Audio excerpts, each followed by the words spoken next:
Shalom, selamat pagi, selamat datang di Renungan Harian Toraya Minggu 29 September 2024. Sebelum masuk di Renungan Harian Toraya, mari kita berdoa. Bapa, dalam nama Tuhan Yesus, kami akan baca firman-Mu. Biarlah firman-Mu ini tetap tinggal di hati kami dan kami lakukan setiap hari dalam nama Tuhan Yesus. Haleluya, amin. Pembacaan terdapat pada Ester 4 ayat 1 sampai 17. Ester 4 ayat 1. Usaha Mordekai untuk menolong orang Yahudi. Setelah Mordekai mengetahui segala yang terjadi itu, ia mengoyakkan pakaiannya, lalu memakai kain kabung dan abu. Kemudian keluar berjalan di tengah-tengah kota sambil melolong-lolong dengan nyaring dan pedih. Dengan demikian datanglah ia sampai ke depan pintu gerbang istana raja, karena seorang pun tidak boleh masuk pintu gerbang istana raja dengan berpakaian kain kabung.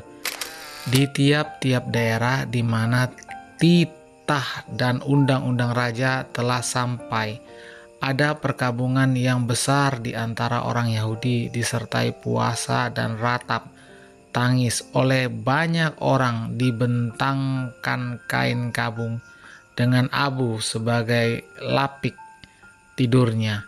Ketika dayang-dayang dan sida-sida Ester memberitahukan hal itu kepadanya, maka sangatlah risau hati sang ratu.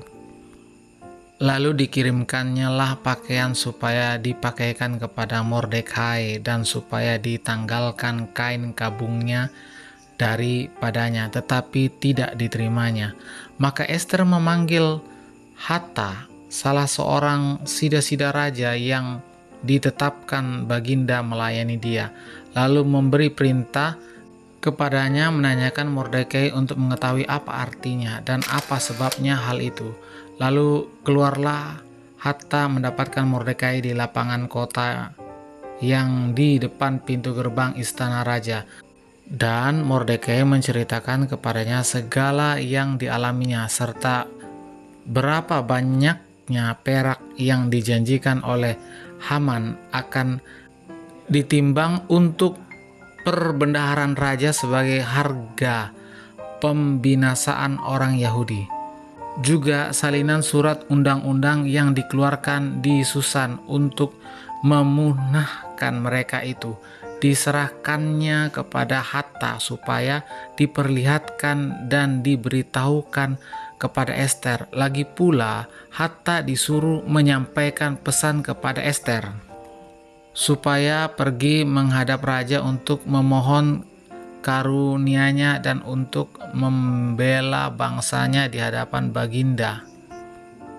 Lalu masuklah Hatta dan menyampaikan perkataan Mordekai kepada Ester.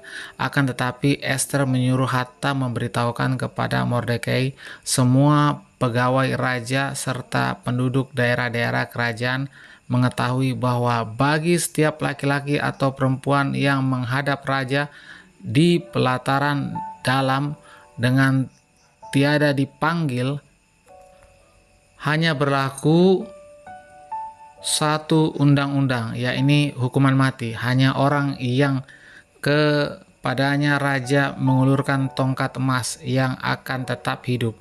Dan aku selama 30 hari ini tidak dipanggil menghadap raja. Ketika disampaikan orang perkataan Ester itu kepada Mordekai, maka Mordekai menyuruh menyampaikan jawaban ini kepada Ester. Jangan kira karena engkau di dalam istana raja, hanya engkau yang akan terluput dari antara semua orang Yahudi. Sebab sekalipun engkau pada saat ini berdiam diri saja, bagi orang Yahudi akan timbul juga pertolongan dan kelepasan dari pihak lain, dan engkau dengan kaum keluargamu akan binasa. Siapa tahu mungkin justru untuk saat yang seperti ini engkau beroleh kedudukan sebagai ratu. Maka Ester menyuruh menyampaikan jawaban ini kepada Mordekai. Pergilah, kumpulkanlah semua orang Yahudi yang terdapat di Susan dan berpuasalah untuk aku. Janganlah makan dan janganlah minum 3 hari lamanya, baik waktu malam, baik waktu siang, aku serta dayang-dayangku pun akan berpuasa demikian. Dan kemudian aku akan masuk menghadap raja. Sungguh pun berlawanan dengan undang-undang. Kalau terpaksa aku mati, biarlah aku mati. Maka pergilah Mordekai dan diperbuatnyalah tepat seperti yang dipesankan Ester kepadanya. Amin, firman Tuhan. Tema hari ini adalah hidup dalam rencana Tuhan. Setiap orang tentunya memiliki tujuan hidup. Tujuan hidup menjadi sangat penting dalam kehidupan seorang dan juga kelompok. Tujuan hidup merupakan kekuatan seorang untuk terus berjuang melakukan segala sesuatu agar pada depannya ada yang diharapkan kelak. Ester merupakan seorang yang hidup dalam berbagai kehilangan. Orang tua, kemerdekaan, kepercayaan diri sehingga arah dan tujuan hidup. Sekalipun ia kemudian menjadi Ratu Ahasweros, kesadaran tujuan hidup belum tampak dalam hidupnya. Rencana pemusnahan Israel menjadi pintu bagi Ester untuk menyadari rencana Tuhan dan membuatnya mengerti arti dan tujuan hidupnya. Melalui Mordekai, Tuhan menyadarkan Ester, ayat yang 13-14.